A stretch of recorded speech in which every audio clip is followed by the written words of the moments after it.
Smooth 98.1. Love music, love life. Indeed, it is a Feel Good Friday on the Kazbah. And boy, are we excited for this weekend. Yes, indeed. We have great music to share with you on the show. And not just that, we've got this great interview that we need to get right into about this time because, we're kind of running out of time right now. So we've been expecting to speak with our Artist of the Month. That is none other than Faku. Unfortunately, we couldn't speak with her on Wednesday because she's been really busy trying to get things ready for her upcoming album. And for that, we will forgive her for missing that interview on Wednesday. But guess what? We have her now on the show this Friday. And let's just say she's been really working hard. And we're like, we're going to choose to be nice. So yes, welcome on the show, Ami. It is really good to have you. Yes. Thank you for having me. Yes. Now, I have to say, it is really good having you on the show, finally. And, I see our heart, you ought to have seen Ami when she joined the video. I was like, okay, we need to chill. You could tell she's been, probably going here and there and trying to get things, make things happen just to get this album together. We're excited to even learn that you have an album because I think your last one was 2019. Yes. So that was my debut album, and so now I'm really working towards my second album, and I'm really working hard on it because I really want to make an impression, and I want to kill this narrative that you can't make a second better album. So that's why I'm just always trying to be in studio and make sure everything is fine because I really want to impress, you guys once again, So, yeah. I really feel like you're one of those people who have 500 songs already and they're going to find it difficult to pick what songs to put in their album. Yeah. No, I actually prefer it that way. I like variety and I don't mind not using songs. I'm not greedy in that way. I'll always choose what's best for the music. So I want to make tons of songs and then choose a minimum of 11 or 12. So that's what I'm doing. Yeah. I like how you say you're trying to change that narrative because I'm like, you just put out an album yesterday. How come you're already working on another one that you have ready for us or, that you're already working on for us so early and so soon? And when you say you're trying to, when you mentioned impression, I'm like, girl, you already created an impression with us. Hello. We have met Ami Faku. Thank you. That's the thing. That's where it gets tougher. When you've already made an impression, you always have to give something that people feel is a bit, new in a way, or a bit. They need to see growth so that it feels, there's a new energy that they feel, so that they love it even more. I don't want to give them what I gave them, 2019. Yeah. So yeah. All right, that sounds really good. Can't wait to dig into that one as well because, we've listened to what you had on before. We've listened to, and it just kind of seemed like right after you featured, because you featured on The Voice South Africa. And even though you didn't win, which we're like, okay, how come she didn't win? But we're like, okay, fine.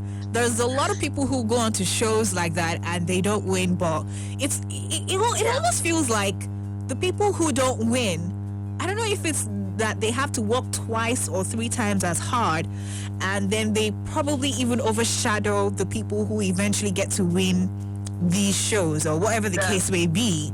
But, you've done that. You've put out your album. And then from 2019, we just literally just saw you go from one track, from one song, and then you put out your album, and then you featured and collaborated back to back.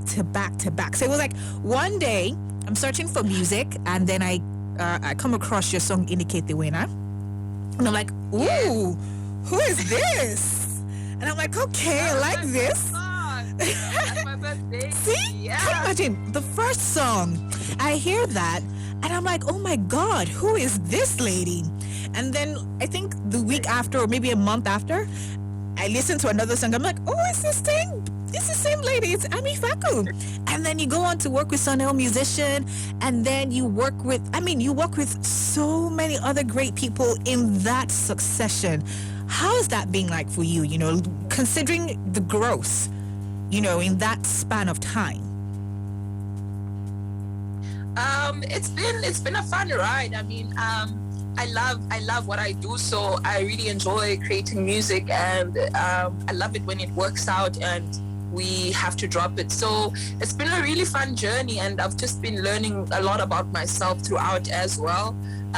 So it's been a time for me to grow as well as an artist, because I feel like the more you work on something, the better you get. So I really enjoyed the fact that even after the album, I still, collaborated with a lot of these amazing artists. Mm-hmm. So for me, the entire time frame from 2019 till now, and the music, it's been fun more than anything. It's been extremely hard, but because I love the work, it's at the end of the day, it's just something I love doing, and it's all worth it, in the end. So I really enjoy the process, and so far, yeah, I've enjoyed it. All right. And how would you say, how did you take the whole thing where, you got to be embraced? Because looking at the way and how you've worked with a lot of people in the South African entertainment industry and other, parts of the world as well, a lot of other people would find it hard to get into that industry and be embraced in that manner. Yeah. How is that for you? I'm so grateful, because for one, it's not determined that people will connect with your music and have it on repeat, which then causes the streams, and we need the streams, because then it identifies you as someone who's relevant for the time being. So there's a lot of great benefits that I've received from the support. So it's different. I never expected it, for one. Yeah. So that's, yeah, but I don't know. I really am. I don't know. I feel like sometimes I just live my life and I don't reflect. So that's another thing that I'm bad at, reflecting. So I just try and keep it moving, but I'm aware of the love, and it's amazing. It's like I never expected it, honestly. Yeah. I just never, because you can never know. You can't be that sure and certain that people will love your music, and you'll be able to have a sustainable career. You can't determine that in this type of industry. So it's like a gamble. It's either it works out or it doesn't. So when it worked out, I'm really grateful, and I'm working my hardest to maintain that. Yeah, and then I think we can definitely see that, that's for sure. And it reflects, because I feel like the years, going into 2019, you must have put a lot of work into that as well. 2019, jumping on so many songs, putting out your own album as well.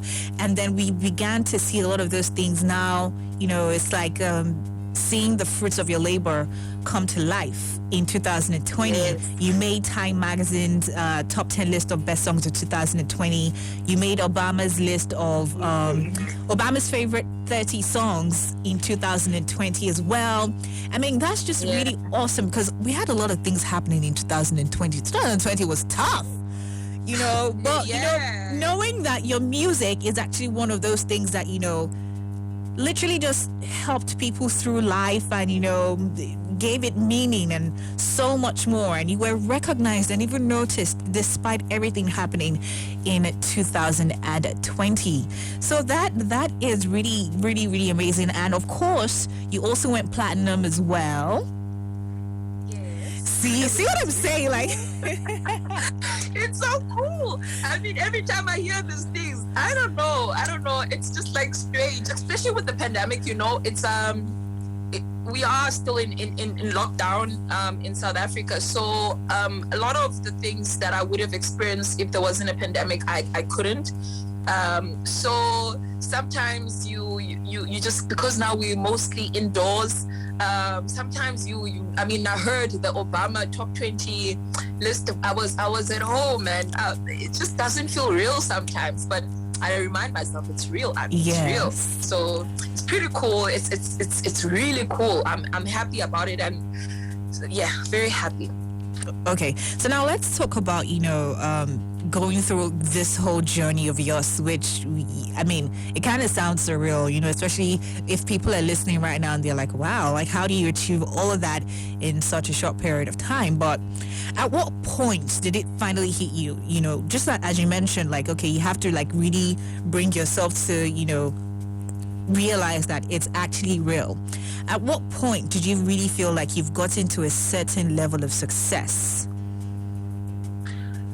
For me, when it started, for me, I'll only like reference the first time like people sang to my music, because it was just the beginning, and for me that time will always be memorable. It was in Cape Town, and I've been like performing in other places, and I was just this person who's unknown, and one time I went to Cape Town and I sang the first song, and these amazing people kept singing, and I'm like, how did you guys get hired? I mean, to memorize my music, and I just kept singing all my songs, and they knew them. And for me, that'll always be the most memorable time of my time in doing this work professionally, that is.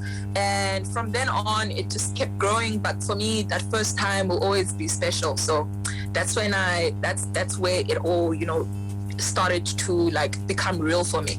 Oh, wow. And where do you draw inspiration from, when you talk about, when we look at your music? Because I would say, especially your first album, there were so many different songs in there that, that had to do with so many different themes. Even listen to some of the other singles that you've had. I mean, when we listen to songs like Abayi, just listening to it, because we're Nigerian, we don't understand the South African music, but you just have to try to get more information, try to understand, or maybe while you're listening, you go through the comments and you see what people are saying about it. So when you listen to songs like Abayi, and then you get to realize it's really just about homecoming, how, everyone just tries to hustle, they go into the city, and then, eventually they come back home. There's actually a song on your album that talks about friendship, as well. So where do you draw your inspiration from, especially in a world where, today when you listen to music, it's either about money, love, or the ladies, but here you are, you're still, singing about things that people can still relate with, but it's just still beautiful music. So where do you draw your inspiration? Thank you. I draw it from my everyday life experience. I don't hold back in terms of whatever idea that comes forth. I just write about it. It's always random. So, and I really embrace myself as an individual and my own personal thoughts, because then that allows me to be different, because no one can really think the way you think. So I capitalize on that, and I just embrace myself. I just really embrace myself and my thoughts, and I write about anything. I write about absolutely anything I can think of. Hence my work has a variety of message. So it's an inspiration from just me experiencing life, and also I derive from those that have experienced things, the people that are close to me, because I haven't gone through everything in life. So I also write about those people's experience as well, and I write it sometimes in my own perspective, and just to have more to say, because it's important to just also challenge yourself, and also maybe write a story in your perspective, and then you will listen to it and you'll assume that it's about me, and it's actually about someone else. Like exactly. Tom Yam is definitely not about me. It's it's one of those examples. And also, which song is not really about me. Ungo as well. It's not really about me. So I write sometimes from my experience or those that are close to me. All right. You know what? That sounds really good. We are now going to go on a quick break. We are going to listen to that very first song of yours, Indicate the Winner, which also happens to be one of my favorites. I mean, I have so many favorites, but I love that one. So we're going to listen to that. I love that one too, eh? I love that. I feel like Yeah, I feel like I love it too, just as much as you do. I mean, it's my first baby. Yeah. Exactly. So we're going to listen to that song, but when we get back, you tell us a bit about that song, and, you know, we get to continue the discussion as well. You listen to the Kazbah on Smooth 98.1. Remember right now, we've got with us Ami Faku, our Artist of the Month on the show. Here's a song called Indicate the Winner.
Smooth 98.1, Love Music, Love Life. That was Indicate the Winner there by Ami Faku. And while you were listening to the music, you know, we're still here. Remember, we are live on YouTube as well, so you can go check us out there. Just go onto YouTube and search for Smooth 981. There you can get to watch us live, or you can, you know, catch a replay later, right? So yes, I'm still here with Ami Faku, and we just listened to her song called Indicate the Winner, and I was just asking her what Indicate the Winner actually means. You know, you might want to do a quick recap on how romantic you really are. Yeah, cool. It means I chose you, and the sentence says now, which says out of everyone I chose you, and it's just me writing a love story in its purest form, and it's just, you know, two people who've completely submitted to love and just really appreciate each other. And yeah, that's what the song is about. That sounds so good. You musicians just know how to do this love thing well in your music. And then you make everybody else fall in love. Nice. We make everyone else fall in love, and the thing is, you know, there's this expectation. You know, people tend to associate your songs entirely with you and assume that, oh, she's living this. Well, you know, you can't really blame us, because, you know, when we thought Beyonce was really singing about Jay-Z, later on we realized, oh, she was thinking about Jay-Z after all. You know, so yeah. You can't really blame us. Yeah. I mean, I get it, but you know, we sometimes write like the current. We sometimes write about an experience that happened like 5 years ago. You know, so sometimes it's not happening currently, and you know, you release a love story, and then someone would think it's happening now. So usually, I would. You know, I remember when I dropped this song, the questions in interviews would be, so who do you choose? And I'm like, this is a very long time ago story of how I felt back then. It's not anything current. So yeah, but I get it. I mean, it is true, but I'm not experiencing that right now. Ooh. Yeah. Okay, so it's just work for Ami Faku right now. Yes. Yeah.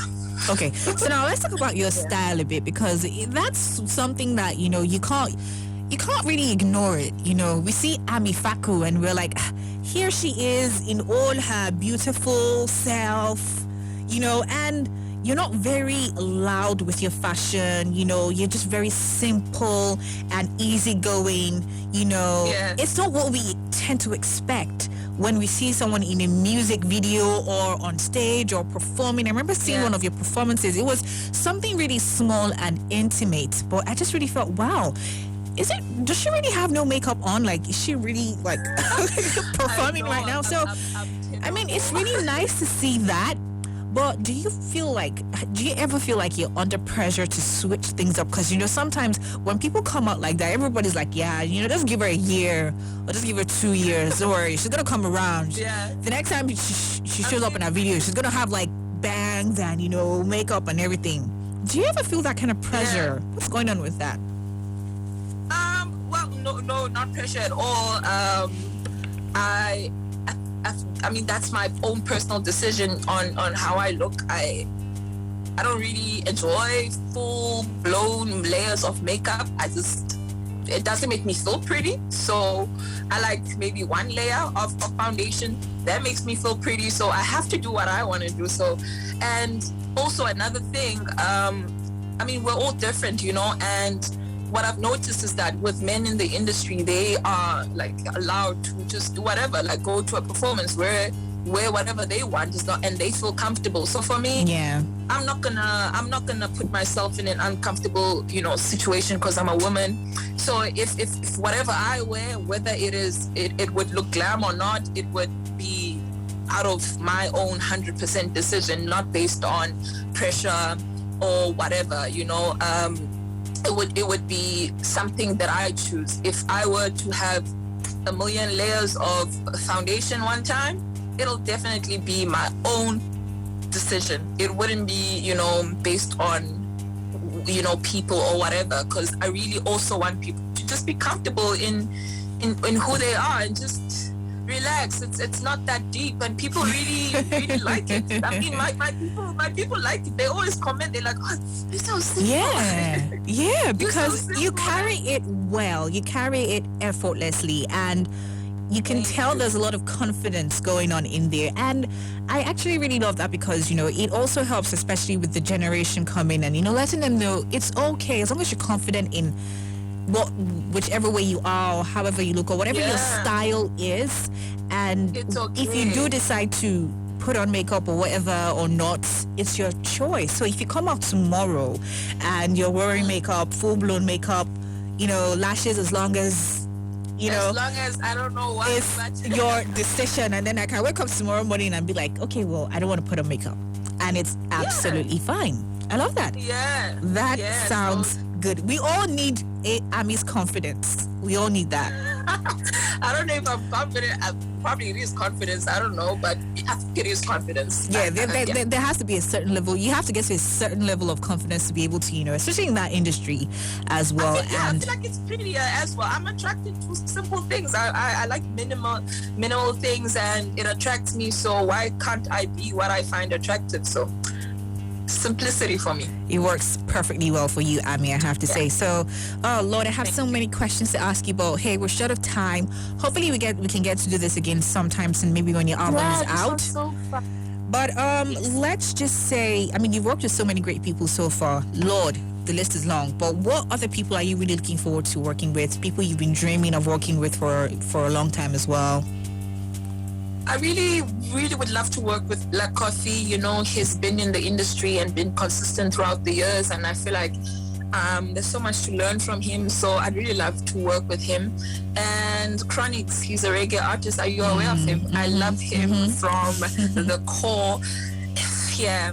And also Kaipo Simenya, which is a very respectful man in South Africa. He's an artist. So those are the three I can think of for now. Yeah. All right. Okay, so quickly, can you share with us a life lesson, something you have learned through life? It could be from your personal experience, could be in your career, but something that life has actually taught you. Ooh, life has taught me a lot of things, but I would say that you honestly have to just look out for yourself, but also it's important to be considerate of others, and just you need people, we need people, but I don't know how to explain this, but you have to fend for yourself, but don't overdo it in a greedy way, and just be considerate of others. And that's how the world, it makes the world go round, that thing of just caring for the next person. And I don't know if that's happening right now, but I've learned that it's pretty cool. I like it when someone is kind to me and sweet to me. It makes me feel good, and it just makes my day better. So I realized that. So just try to be nice to people, random people. Just be nice. Just say thank you. If you're in an Uber, just say thank you. Have a good day. Just say that. It'll probably make him feel something, or it'll also make you feel good for being nice. So, yes, definitely. That's a really good one. Thank you so much for sharing that, Ami. And we are definitely excited and looking forward to your new album whenever it's ready. Of course, we know you're going to try as much as possible to put in your best in your work, and we do not expect anything short of just greatness and awesome music. You've all my music. I'm feeling the pressure as it, because now you're reminding me. No pressure. You're reminding me. No pressure. There's people who know my old work. Oh God, yeah. But I love the pressure, so thank you. But yeah, it's a lot of pressure. It's a lot of pressure. No pressure. We know you. We know you deliver. It's just in you, Ami. It's just Ami. I mean, hey, it's just you. You just you know how to do it, so it's fine. Thank you so much, Ami, and of course we wish you the best of luck. We're gonna have to let you go right now because it's about time for me to wrap things up for the interview today. It's been a great pleasure having you. It's been so much fun as well. So thank you for having me as well. All right, thank you so much. And remember, if you want to catch a replay of this interview, all you need to do is head on to our YouTube page. Remember, just search for Smooth 981. You can definitely catch it there as well. I'm gonna play the song Shomiyam now by Ami Faku. I'm so sorry, I keep saying Ami Faku. I keep forgetting it's Amanda. So it's Ami Faku. Ami, yes, Ami Faku. Yeah. So yes, that's what we're going to play right now. It's so hard to let you go, but I have to. Thank you so much for being a part of the interview today. Thank you for having me. Have a great day. You too. Have a great weekend. Thank you. All right, so there you go. It finally happened. We've got an interview with Ami Faku done and dusted pretty much. And yes, we are ready to play some more great music right here on Smooth 98.1. Here's that song by her. This one is called Show Me Up.